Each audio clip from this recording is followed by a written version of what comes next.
ನನ್ನ ಚಾನಲ್ ನಲ್ಲಿ welcome. So guys, ಇವತ್ತಿನ ರೀಡಿಂಗ್ ಬಂದು ಲವ್ ನೋಟ್ಸ್ ಇರುತ್ತೆ. ಲವ್ ನೋಟ್ ಜೊತೆಗೆ ಏಂಜಲ್ಸ್ ಮೆಸೇಜಸ್ ಸಹ ಇರುತ್ತೆ. ಸೊ ನಿಮ್ಮ ಪಾರ್ಟ್ನರ್ ನ ನೀವು ನೆನೆಸ್ಕೊಂಡು ಒಂದು ರೀಡಿಂಗ್ ನ ನೋಡಿದ್ರೆ ಡೆಫಿನೆಟ್ಲಿ ರೆಸೊನೇಟ್ ಆಗುತ್ತೆ ಅಂತ ಹೇಳ್ತಾ ವಿ ಹ್ಯಾವ್ ಇಲ್ಲಿ 2 ಕಾರ್ಡ್ಸ್. ಸೊ ಫಸ್ಟ್ ಕಾರ್ಡ್ ಬಂದು 10 ಆಫ್ ಕಪ್ಸ್ ಮತ್ತೆ ಸೆಕೆಂಡ್ ಕಾರ್ಡ್ ಬಂದು ವೀಲ್ ಆಫ್ ಫಾರ್ಚೂನ್. ಸೊ ಇವೆರಡು ಕಾರ್ಡ್ ಅಲ್ಲಿ ಯಾವ ಕಾರ್ಡ್ ನಿಮ್ಗೆ ಅಟ್ರಾಕ್ಟ್ ಆಗುತ್ತೋ ಆ ಕಾರ್ಡ್ ನ ನೀವು ಚೂಸ್ ಮಾಡ್ಕೊಳ್ಳಿ.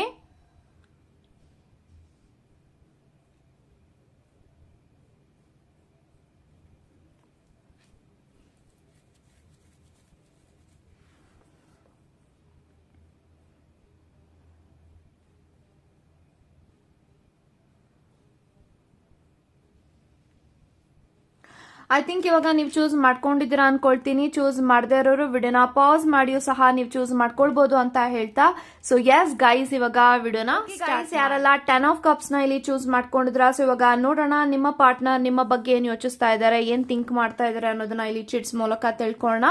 So first message, hey you are the one ಅಂತ ಬರ್ತಾ ಇದೆ.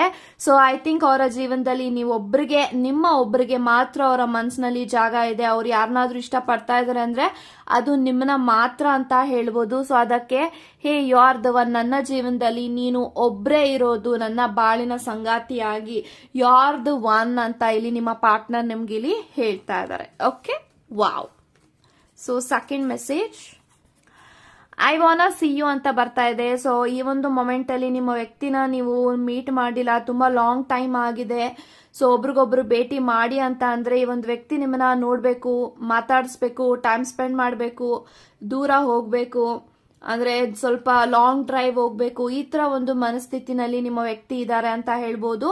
ಈ ಒಂದು ಕ್ಷಣದಲ್ಲಿ ಅವರು ನಿಮ್ಮನ್ನ ನೋಡ್ಬೇಕು ಅಂತ ತುಂಬಾನೇ ಬಯಸ್ತಾ ಇದ್ದಾರೆ. Okay, so next, let's just be honest with each other ಅಂತ ಬರ್ತಾ ಇದೆ. ಸೊ ಐ ಥಿಂಕ್ ನಿಮ್ಮ ವ್ಯಕ್ತಿಗೆ ಫೀಲ್ ಆಗ್ತಾ ಇದೆ ದಟ್ ಎಲ್ಲೋ ಒಂದು ಕಡೆ ನನ್ನ ಪಾರ್ಟ್ನರ್ ಮತ್ತೆ ನಾನು ಈ ಒಂದು ಕನೆಕ್ಷನ್ ಅಲ್ಲಿ ಆನೆಸ್ಟಿ ಆಗಿಲ್ಲ. ಸೊ ನಾವಿಬ್ರು ಮುಂದೆ ಬರುವಂತ ದಿನಗಳಲ್ಲಿ ಪ್ರಾಮಾಣಿಕವಾಗಿರ್ಬೇಕು, ಇನ್ನು ಮುಂದೆ ಆದ್ರೂ ನಾವಿಬ್ರು ಚೆನ್ನಾಗಿರ್ಬೇಕು, ಹೊಂದಾಣಿಕೆಯಿಂದ ಇರಬೇಕು, ಅಂಡರ್ಸ್ಟ್ಯಾಂಡಿಂಗ್ ಅಲ್ಲಿ ಇರಬೇಕು, ಸೊ ಮ್ಯೂಚುವಲ್ ಆಗಿ ಲವ್ಲಿ ಆಗಿ ಇರಬೇಕು ಅಂತ ಅವ್ರಿಗೆ ಫೀಲ್ ಆಗ್ತಾ ಇದೆ. ಸೊ ಡೆಫಿನೆಟ್ಲಿ ಮುಂದೆ ಬರುವಂತ ದಿನಗಳಲ್ಲಿ ಅವರು ನಿಮ್ಮ ಜೊತೆಗೆ ಆನೆಸ್ಟಿ ಆಗಿರೋದನ್ನ ನೀವು ಎಕ್ಸ್ಪೀರಿಯನ್ಸ್ ಮಾಡಬಹುದು.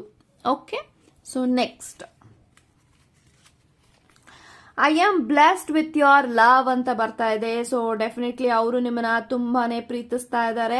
ಸೊ ಎಲ್ಲೋ ಒಂದು ಕಡೆ ಅವ್ರಿಗೆ ಈ ಒಂದು ಪ್ರೀತಿ ಸಿಕ್ಕಿರೋದು ಅದೊಂದು ದೇವರು ಕೊಟ್ಟಂತ ವರ ಅಂತ ಫೀಲ್ ಆಗ್ತಾ ಇದೆ ನಿಮ್ಮ ಪಾರ್ಟ್ನರ್ಗೆ. I am blessed with your love ಅಂತ ಬರ್ತಾ ಇದೆ. ಸೊ ಡೆಫಿನೆಟ್ಲಿ ಒಂದು ಪ್ರೀತಿನ ಅವ್ರು ಪಡ್ಕೊಂಡಿರೋದಕ್ಕೆ, ನಿಮ್ಮ ಒಂದು ಲೈಫ್ ಅಲ್ಲಿ ಅವ್ರು ಇರೋದಕ್ಕೆ ಇದು ದೇವರ ಕೊಟ್ಟಂತ ವರ. ಐ ಆಮ್ ಬ್ಲೆಸ್ಡ್ ಅಂತ ಇಲ್ಲಿ ಬರ್ತಾ ಇದೆ. Okay, next, I love all the charts we have ಅಂತ ಬರ್ತಾ ಇದೆ. ಸೊ ಐ ಥಿಂಕ್ ನೀವಿಬ್ರು ಮಾಡಿರುವಂತಹ ಟೆಕ್ಸ್ಟ್ ಮೆಸೇಜಸ್ ಆಗಿರ್ಬೋದು, ವಾಟ್ಸ್ಆಪ್ ಮೆಸೇಜಸ್ ಆಗಿರ್ಬೋದು, ಅದೆಲ್ಲಾನು ಕೂಡ ನಿಮ್ಮ ವ್ಯಕ್ತಿ ಓದುತ್ತಾ ಇರುವಾಗ ನಿಮ್ಮ ಮೇಲೆ ತುಂಬಾ ಪ್ರೀತಿ ಆಗತ್ತೆ. ಅಂಡ್ ಆ ಒಂದು ಮೆಸೇಜಸ್ ನ ನೀವೇನ್ ಎಕ್ಸ್ಚೇಂಜ್ ಮಾಡ್ಕೊಂಡಿದ್ರೆ ಒಬ್ರಿಗೊಬ್ರು, ಆ ಮೆಸೇಜಸ್ ನೆಲ್ಲ ನೋಡಿದಾಗ, ಆ ಚಾರ್ಟ್ಸ್ ನೆಲ್ಲ ನೋಡಿದಾಗ this person feel very happy. So ಇಷ್ಟೆಲ್ಲ ಮಾತಾಡಿದೀವ ನಾವು ಚಾರ್ಟ್ಸ್ ಮುಖಾಂತರ, ಎಷ್ಟೆಲ್ಲ ನಾವು ಎಕ್ಸ್ಪೀರಿಯನ್ಸ್ ಮಾಡಿದೀವಿ, ಎಷ್ಟೆಲ್ಲ ಶೇರ್ ಮಾಡಿದೀವಿ, ಎಷ್ಟೆಲ್ಲ ಮೆಸೇಜಸ್ ನಾವು ಮಾಡಿದೀವಿ, ಇದೆಲ್ಲ ನೋಡಿದಾಗ ಅವ್ರಿಗೆ ತುಂಬಾ ಖುಷಿ ಆಗತ್ತೆ, ಲವ್ ಆಗತ್ತೆ, ನಿಮ್ಮ ಮೇಲೆ ಇನ್ನೂ ಪ್ರೀತಿ ಹೆಚ್ಚಾಗತ್ತೆ. Okay, so next, I am not so happy as you think ಅಂತ ಬರ್ತಾ ಇದೆ. ಸೊ ಎಲ್ಲೋ ಒಂದು ಕಡೆ ನಿಮ್ಮ ವ್ಯಕ್ತಿ ನೀವ್ ಅನ್ಕೊಂಡಾಗೆ ಅವರು ಖುಷಿಯಾಗಿಲ್ಲ ಅಂತ ಹೇಳ್ಬೋದು. ಮೇ ಬಿ ಇದೊಂದು ನಿಮ್ಮ ಎಕ್ಸ್ ಪರ್ಸನ್ ಕಡೆಯಿಂದ ಬರ್ತಾ ಇರೋಂತ ಮೆಸೇಜಸ್ ಆಗಿರ್ಬೋದು. ಸೊ ಈ ಒಂದು ಮೊಮೆಂಟ್ ಅಲ್ಲಿ ಒಂದು ವ್ಯಕ್ತಿ ಹೇಳ್ತಾ ಇದಾರೆ ನಿಮ್ಗೆ, ನೀನ್ ಅನ್ಕೊಂಡಾಗ ನಾನೇನ್ ಖುಷಿಯಾಗಿಲ್ಲ, I am not happy as you think ಅಂತ ಇಲ್ಲಿ ಹೇಳ್ತಾ ಇದಾರೆ.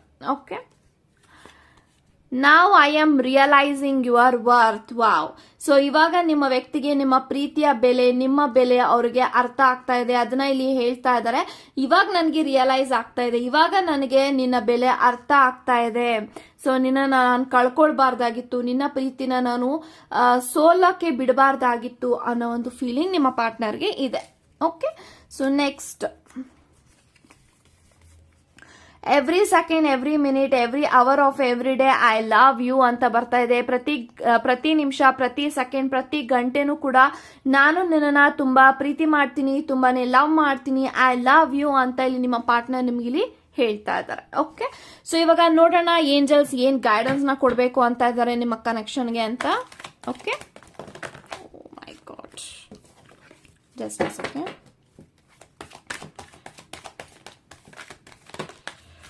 Okay, so bottom of the card no ಅಂತ ಬರ್ತಾ ಇದೆ. ಸೊ ನೋ, ಅನ್ಲೈಕ್ಲಿ, ಅದ್ರ ಜೊತೆಗೆ ವೇಟ್. ಸೊ ಎಲ್ಲೋ ಒಂದು ಕಡೆ ನೀವೇನಾದ್ರೂ ಈ ಒಂದು ಕನೆಕ್ಷನ್ ಅಲ್ಲಿ ಆಕ್ಷನ್ ತಗೊಳ್ಬೇಕು ಅಥವಾ ನಿಮ್ಮ ಪಾರ್ಟ್ನರ್ಗೋಸ್ಕರ ವೇಟ್ ಮಾಡ್ತಾ ಇದ್ರೆ ಡೆಫಿನೆಟ್ಲಿ ವೇಟ್ ಅಂತ ಬರ್ತಾ ಇದೆ. ಸೊ ಈ ಒಂದು ಮೊಮೆಂಟ್ ಅಲ್ಲಿ ಯಾವುದೇ ರೀತಿ ಆಕ್ಷನ್ ತಗೊಳ್ದಿಕ್ ಹೋಗ್ಬೇಡಿ. ಸ್ವಲ್ಪ ನಿಧಾನವಾಗಿ ಪೇಷನ್ಸ್ ಇಂದ, ತಾಳ್ಮೆಯಿಂದ ಇರಿ, ವೇಟ್ ಮಾಡ್ತಾ ಇರಿ ಅಂತ ಹೇಳ್ಬೋದು. ಸೊ ನೋ ಅಂತ ಬರ್ತಾ ಇದೆ. ಸೊ ಮೇ ಬಿ ಎಲ್ಲೋ ಒಂದು ಕಡೆ ನೀವೇನ್ ಇವಾಗ ಯೋಚನೆ ಮಾಡ್ತಾ ಇದ್ರ ಅಥವಾ ನೀವೇನ್ ಅಟ್ರಾಕ್ಟ್ ಮಾಡಬೇಕು ಅನ್ಕೊಂಡಿದ್ರೆ ಈ ಒಂದು ಕನೆಕ್ಷನ್ ಅಥವಾ ನಿಮ್ಮ ವ್ಯಕ್ತಿ ಕಡೆಯಿಂದ ನೀವೇನ್ ಬಯಸ್ತಾ ಇದ್ದೀರಲ್ವಾ, ಈ ಒಂದು ಮೊಮೆಂಟ್ ಅಲ್ಲಿ ಅದು ನೋ ಅಂತ ಬರ್ತಾ ಇದೆ. ಬಟ್ ಮುಂದೆ ಬರುವಂತ ಭವಿಷ್ಯದಲ್ಲಿ in the future that can make us ಅಂತ ಹೇಳ್ತೀನಿ. ಸೊ ತಾಳ್ಮೆಯಿಂದ ಇರಿ, ವೇಟ್ ಮಾಡಿ. ಈ ಒಂದು ಕ್ಷಣದಲ್ಲಿ ಯಾವ್ದೇನೋ ಕೂಡ ಎಕ್ಸ್ಪೆಕ್ಟ್ ಮಾಡೋದಕ್ಕೆ ಹೋಗ್ಬಿಡಿ, ಬಿಕಾಸ್ ನೋ ಅಂತ ಬರ್ತಾ ಇದೆ. ಸೊ ನೀವು ಎಕ್ಸ್ಪೆಕ್ಟ್ ಮಾಡಿದಷ್ಟು ಅದು ನಿಮ್ಗೆ ಎಲ್ಲೋ ಒಂದ್ ಕಡೆ ಡಿಲೇ ಆಗ್ಬೋದು ಅದು ಸಿಗಕ್ಕೆ. ಸೊ ಮ್ಯಾನಿಫೆಸ್ಟ್ ಮಾಡ್ತಾ ಇದ್ರ ಅಂತ ಅಂದ್ರೆ ಅದನ್ನ ಹಂಗೆ ಲೆಟ್ ಗೋ ಮಾಡಿ, ಯೂನಿವರ್ಸ್ ಅದನ್ನ ರೈಟ್ ಟೈಮಲ್ಲಿ ನಿಮಗೆ ತಂದು ಕೊಡ್ತಾರೆ. ಅನ್ಲೈಕ್ಲಿ ಅಂತ ಬರ್ತಾ ಇದೆ. I think you have to heal yourself. ಎಲ್ಲೋ ಒಂದ್ ಕಡೆ ನೀವು ಹೀಲ್ ಆಗಿಲ್ಲ, ತುಂಬಾ ಡೆಸ್ಪರೇಟ್ ಎನರ್ಜಿಲಿ ಇದೀರಾ, ಇದಾಗ್ಲೇಬೇಕು, ಇದಾಗ್ಲೇ ಬಿಡಬೇಕು, ಸೊ ಇದಾಗಿಲ್ಲ ಅಂದ್ರೆ ನನಗೆ ಇದು ಬೇಡವೇ ಬೇಡ, ಈ ತರ ಯೋಚಿಸ್ತಾ ಇದ್ದೀರಾ ಅಂತಂದ್ರೆ ಪ್ಲೀಸ್ ಸ್ಟಾಪ್. ಸೊ ಪಾಸಿಟಿವ್ ಆಗಿರಿ, ವೇಟ್ ಮಾಡ್ತಾರಿ. ಓಕೆ ಗೈಸ್, ಯಾರೆಲ್ಲ ವೀಲ್ ಆಫ್ ಫಾರ್ಚೂನ್ ಇಲ್ಲಿ ಚೂಸ್ ಮಾಡ್ಕೊಂಡಿದ್ರ, ಸೊ ಇವಾಗ ನೋಡೋಣ ನಿಮ್ಮ ಪಾರ್ಟ್ನರ್ ನಿಮ್ಮನ್ನ ಏನ್ ಯೋಚಿಸ್ತಾ ಇದ್ದಾರೆ ನಿಮ್ಮ ಬಗ್ಗೆ ಅಂತ. First message, you are my person ಅಂತ ಬರ್ತಾ ಇದೆ. ಅವರ ಜೀವನದಲ್ಲಿ ನೀವು ಅವರ ವ್ಯಕ್ತಿ, ಅವರ ಲವರ್ ಅಂತ ಹೇಳ್ಕೊಳಕ್ಕೆ this person is feeling very proud. So ಅದಕ್ಕೆ ಇಲ್ಲಿ ಹೇಳ್ತಾ ಇದ್ದಾರೆ ಯು ಆರ್ ಮೈ ಪರ್ಸನ್, ನೀನು ನನ್ನ ವ್ಯಕ್ತಿ, you are my lover, you are my wife, my husband, ಈ ತರ ಒಂದು ಎನರ್ಜಿಯಲ್ಲಿ ನಿಮ್ಮ ವ್ಯಕ್ತಿ ಇದ್ದಾರೆ. Okay, so next, I like you very much just as you are ಅಂತ ಬರ್ತಾ ಇದೆ. ಸೊ ಈ ಒಂದು ವ್ಯಕ್ತಿ ನಿಮ್ಮನ್ನ ತುಂಬಾ ಇಷ್ಟ ಪಡ್ತಾ ಇದ್ದಾರೆ, ತುಂಬಾ ಲೈಕ್ ಮಾಡ್ತಾ ಇದ್ದಾರೆ. ನೀವು ಯಾವ ರೀತಿನಲ್ಲಿ ಇದ್ರು ಆ ಒಂದು ರೀತಿನಲ್ಲೇ ಅಕ್ಸೆಪ್ಟ್ ಮಾಡಿದ್ದಾರೆ. ಸೊ ನಿಮ್ಮಲ್ಲಿ ಯಾವುದೇ ರೀತಿ ಡಿಫ್ರೆನ್ಸ್ ಇಲ್ಲ. ಸೊ ಇದು ಚೇಂಜ್ ಮಾಡ್ಕೋ, ಅದನ್ನ ಚೇಂಜ್ ಮಾಡ್ಕೋ, ನೀನ್ ಹಿಂಗಿರೋ ಹಂಗಿರೋ ಅಂತ ಏನೋ ಕೂಡ ಎಕ್ಸ್ಪೆಕ್ಟ್ ಏನೋ ಹೇಳ್ದೆ. ನಿಮ್ಮ ವ್ಯಕ್ತಿ ನೀವು ಹೇಗಿದ್ದೀರ, ನಿಮ್ಮ ಲೈಫ್ ಸ್ಟೈಲ್ ಹೇಗಿದೆ, ನೀವು ಇವಾಗ ಕಂಪ್ಲೀಟ್ ಆಗಿ ಯಾವ ತರ ಇದ್ದೀರೋ ಅದೇ ರೀತಿ ಅವರು ನಿಮ್ಮನ್ನ ಎಕ್ಸೆಪ್ಟ್ ಮಾಡ್ಕೊಂಡಿದ್ದಾರೆ. ಅದ್ರ ಜೊತೆಗೆ ಅವರು ನಿಮ್ಮನ್ನ ತುಂಬಾನೇ ಇಷ್ಟಪಟ್ಟು ನಿಮ್ಮ ಜೊತೆಗೆ ಇದ್ದಾರೆ. Okay, so next, I don't know when I felt love with you so much ಅಂತ ಬರ್ತಾ ಇದೆ. ಸೊ ನನಗೆ ಗೊತ್ತಿಲ್ಲ ನಿನ್ನ ಮೇಲೆ ಹೇಗೆ ಪ್ರೀತಿ ಆಯ್ತು ಇಷ್ಟೊಂದು ಅಂತ ಹೇಳ್ತಾ ಇದ್ದಾರೆ. ಸೊ ನಿಮ್ಮನ್ನ ಈ ಒಂದು ವ್ಯಕ್ತಿ ತುಂಬಾ ಪ್ರೀತಿಸ್ತಾ ಇದ್ದಾರೆ. ನಿಮ್ಮ ಮೇಲೆ ಹೇಗೆ ಇಷ್ಟೆಲ್ಲ ಪ್ರೀತಿ ಆಯ್ತು, ಹೇಗೆ ನಾನು ನಿನ್ನ ಮೇಲೆ ಪ್ರೀತಿ ಮಾಡಿದೆ, ಹೇಗೆ ನೀನ್ ನನ್ಗೆ ಸಿಕ್ಕದೆ, ಇದೆಲ್ಲ ಯೋಚನೆ ಮಾಡಿದಾಗ ನನ್ಗೇನು ಕೂಡ ಗೊತ್ತಾಗೋದಿಲ್ಲ, ಅಷ್ಟು ನಿನ್ನ ನಾನು ಹಚ್ಕೊಂಡಿದೀನಿ ಅನ್ನೋ ಒಂದು ಮೆಸೇಜಸ್ ಇಲ್ಲಿ ನಿಮ್ಮ ಪರ್ಸನ್ ಕಡೆಯಿಂದ ನಿಮಗೋಸ್ಕರ ಬರ್ತಾ ಇರೋಂತ message. Okay, so next, you light up my life ಅಂತ ಬರ್ತಾ ಇದೆ. ಸೊ ನಿಮ್ಮ ವ್ಯಕ್ತಿ ಅವರ ಜೀವನದಲ್ಲಿ ಡೆಫಿನೆಟ್ಲಿ ನೀವು ಅವರ ಲೈಫಲ್ಲಿ ಬೆಳಕಾಗಿ ಇದ್ದೀರಾ, ಲೈಟ್ ಆಗಿದ್ದೀರಾ, ಒಂದು ದಾರಿದೀಪ ಆಗಿದ್ದೀರಾ ಅನ್ನೋದು ನಿಮ್ಮ ಪರ್ಸನ್ಗೆ ಇಲ್ಲಿ ಫೀಲ್ ಆಗ್ತಾ ಇದೆ. ಸೊ ಹಾಗಾಗಿ you light up my life ಅಂತ ಇಲ್ಲಿ ನಿಮ್ಮ ಪಾರ್ಟ್ನರ್ ಕಡೆಯಿಂದ ಬರ್ತಾ ಇರುವಂತ message. Okay, so next, it's complicated ಅಂತ ಬರ್ತಾ ಇದೆ. ರೈಟ್ ನಾವು ಈ ಒಂದು ಮೊಮೆಂಟ್ ಅಲ್ಲಿ ನಿಮ್ಮ ಕನೆಕ್ಷನ್ ಅಲ್ಲಿ ದೇ ಫೀಲ್ ದಟ್ ಎಲ್ಲೋ ಒಂದ್ ಕಡೆ ಕಾಂಪ್ಲಿಕೇಶನ್ ನಡೀತಾ ಇದೆ, ಕಾಂಪ್ಲಿಕೇಟೆಡ್ ಆಗಿದೆ. ಸೊ ಯಾವುದು ಕೂಡ ನಮ್ಮಿಬ್ಬರ ಮಧ್ಯೆ ಸರಿ ಹೋಗೋದಿಲ್ಲ, ಇದು ಪ್ರಾಬ್ಲಮ್ ಸಾರ್ಟ್ ಔಟ್ ಆಗೋದಿಲ್ಲ, ಸೊಲ್ಯೂಷನ್ ಸಿಗೋದಿಲ್ಲ, ಈ ತರ ನಿಮ್ಮ ವ್ಯಕ್ತಿ ನಿಮ್ಮ ಬಗ್ಗೆ ಯೋಚಿಸ್ತಾ ಇರಬಹುದು. ಮೇ ಬಿ ಇದೊಂದು ನಿಮ್ಮ ಎಕ್ಸ್ ಪರ್ಸನ್ ಎನರ್ಜಿ ಕೂಡ ಇರಬಹುದು. Okay, so next,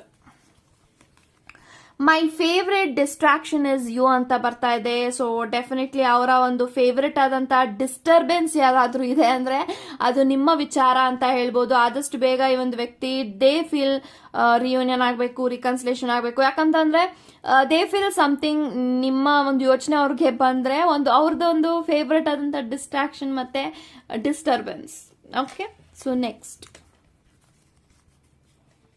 wow, I will marry you ಅಂತ ಬರ್ತಾ ಇದೆ. ಸೊ ಈ ಒಂದು ವ್ಯಕ್ತಿ ನಿಮ್ಮನ್ನ ಮದ್ವೆ ಆಗ್ತಾರೆ ಅಂತ ಹೇಳ್ತಾ ಇದ್ದಾರೆ. ಸೊ ನೀವೇನಾದ್ರೂ ಎಕ್ಸ್ಪೆಕ್ಟ್ ಮಾಡ್ತಾ ಇದ್ರೆ ಯಾವಾಗ ಮದ್ವೆ ಆಗ್ತಾರೆ ಅಂತ, ಆದಷ್ಟು ಬೇಗ ನಿಮ್ಮ ವ್ಯಕ್ತಿ ಕಡೆಯಿಂದ ನಿಮಗೆ ಈ ಒಂದು ವಿಚಾರದಲ್ಲಿ ಗುಡ್ ನ್ಯೂಸ್ ಸಿಗ್ತಾ ಇದೆ. Because this person is saying that I will marry you ಅಂತ. Okay, so next, I will come back. So ಯಾರೆಲ್ಲ ಸಪ್ರೇಷನ್ ಅಲ್ಲಿ ಇದ್ದೀರಾ, ಲಾಂಗ್ ಡಿಸ್ಟೆನ್ಸ್ ಅಲ್ಲಿ ಇದ್ದೀರಾ, ದೂರ ಇದ್ದೀರಾ, ನಿಮ್ಮ ವ್ಯಕ್ತಿ ಆದಷ್ಟು ಬೇಗ ನಿಮ್ಮ ಲೈಫ್ ಅಲ್ಲಿ ನಾನು ಬರ್ತೀನಿ, ಐ ವಿಲ್ ಕಮ್ ಬ್ಯಾಕ್ ಅಂತ ಇಲ್ಲಿ ಹೇಳ್ತಾ ಇದ್ದಾರೆ. Okay, so last and final message, wow, shall we meet. So ನಿಮ್ಮ ವ್ಯಕ್ತಿನ ನೀವು ಮೀಟ್ ಮಾಡದೆ ತುಂಬಾ ದಿನ ಆಗಿದೆ, ತಿಂಗಳುಗಳಾಗ್ತಾ ಇದೆ ಅಂತ ಅಂದ್ರೆ ಅವರು ನಿಮ್ಮನ್ನ ಮೀಟ್ ಮಾಡಬೇಕು ಅಂತ ಇದ್ದಾರೆ. ಆದಷ್ಟು ಬೇಗ ನಿಮ್ಮನ್ನ ಅವರು ಮೀಟ್ ಮಾಡ್ತಾರೆ. ಓಕೆ, ಸೊ ಏಂಜಲ್ಸ್ ಏನ್ ಗೈಡೆನ್ಸ್ ಕೊಡ್ಬೇಕು ಅಂತ ಇದ್ರೆ ನಿಮ್ಮ ಕನೆಕ್ಷನ್ಗೆ ಅಂತ ನೋಡೋಣ. In the new future. Okay, oh my god, romance ಮತ್ತೆ get more information. Okay, so in the near future, so ನೀವೇನ್ ಎಕ್ಸ್ಪೆಕ್ಟ್ ಮಾಡ್ತಾ ಇದ್ರ ಈ ಒಂದು ಕನೆಕ್ಷನ್ ಅಲ್ಲಿ, ಮ್ಯಾರೇಜ್ ಆಗಿರ್ಬೋದು, ರಿಕನ್ಸ್ಲೇಷನ್ ಆಗಿರ್ಬೋದು, ಅಥವಾ ನಿಮ್ಮ ವಿಷಸ್ ಏನಾಗಿದೆ ಅದೆಲ್ಲಾನು ಕೂಡ ನಿಮ್ಗೆ ಮುಂದೆ ಬರುವಂತಹ ಭವಿಷ್ಯದಲ್ಲಿ ಅದು ನೆರವೇರ್ತಾ ಇದೆ ಅಂತ ಹೇಳ್ತಾ ಇದ್ದಾರೆ. ಸೊ ಖಂಡಿತ ಅದಕ್ಕೆ ಸಾಧ್ಯ ಇದೆ. ಮ್ಯಾನಿಫೆಸ್ಟ್ ಮಾಡೋದನ್ನ ಬಿಡಬೇಡಿ, ಪಾಸಿಟಿವ್ ಆಗಿರಿ. So in the near future ಅಂದ್ರೆ it will take 2 years, 1 year, ಈ ತರ ಒಂದು ರೇಂಜ್ ಅಲ್ಲಿ ನಿಮ್ಮ ಏಂಜಲ್ಸ್ ಹೇಳ್ತಾ ಇದ್ದಾರೆ. ರೊಮ್ಯಾನ್ಸ್, ವಾವ್, ನೀವು ನಿಮ್ಮ ಒಂದು ಕನೆಕ್ಷನ್ ಅಲ್ಲಿ ರೊಮ್ಯಾನ್ಸ್ ನ ಅಟ್ರಾಕ್ಟ್ ಮಾಡ್ತಾ ಇದ್ರ ಅಂತ ಹೇಳ್ಬೋದು. ಯಾಕಂತ ಅಂದ್ರೆ ಅವರು ಏಂಜಲ್ಸ್ ಹೇಳ್ತಾ ಇದ್ದಾರೆ ನಿಮ್ಮಿಬ್ರು ಮಧ್ಯ ರೊಮ್ಯಾನ್ಸ್ ಹೆಚ್ಚಾಗತ್ತೆ. Romance is not about always a physical intimation. So physically ಅಂತಾನೆ ಅಲ್ಲ. ಸೊ ರೊಮ್ಯಾನ್ಸ್ ಅಂದಿದ ತಕ್ಷಣ ಖುಷಿ, ಸಂತೋಷ, ಹ್ಯಾಪಿನೆಸ್, ನಿಮ್ಮಿಬ್ರು ಮಧ್ಯ ಮ್ಯೂಚುವಲ್ ಅಂಡರ್ಸ್ಟ್ಯಾಂಡಿಂಗ್ ಆಗಿರ್ಬೋದು, ಇದು ಹೆಚ್ಚಾಗತ್ತೆ ಅಂತ ಹೇಳ್ತಾ ಇದ್ದಾರೆ. Get more information, may be ನೀವೇನಾದ್ರೂ ನಿಮ್ಮ ಎಕ್ಸ್ ಪರ್ಸನ್ಗೋಸ್ಕರ ವೆಯ್ಟ್ ಮಾಡ್ತಾ ಇದ್ರ, ಅವರು ಸಿಂಗಲ್ ಆಗಿದಾರ, ರಿಲೇಶನ್ಶಿಪ್ ಅಲ್ಲಿ ಇದಾರ, ಅವ್ರ ನಂತರನೇ ಯೋಚಿಸ್ತಾ ಇದಾರ ಅಂತ ನಿಮ್ಗೆ ಏನಾದ್ರು ತಿಳ್ಕೊಳ್ಳೋಂತ ಒಂದು ಯೋಚನೆಗಳಲ್ಲಿದ್ರೆ, ಮೇ ಬಿ ಅವ್ರ ಬಗ್ಗೆ ನಿಮ್ಗೆ ಇನ್ನೂ ಇನ್ಫಾರ್ಮೇಶನ್ ಸಾಲದು. ಆ ಒಂದು ವ್ಯಕ್ತಿ ಬಗ್ಗೆ ಇನ್ಫಾರ್ಮೇಶನ್ ನ ಸರಿಯಾಗಿ ತಿಳ್ಕೊಂಡು ಅವ್ರಿಗೆ ನೀವು ಚಾನ್ಸ್ ನ ಕೊಡೋದ್ರ ಬಗ್ಗೆ ಯೋಚನೆ ಮಾಡಿ ಅಂತ ಹೇಳ್ತಾ, ಗಾಡ್ ಬ್ಲೆಸ್ ಯು ಗೈಸ್.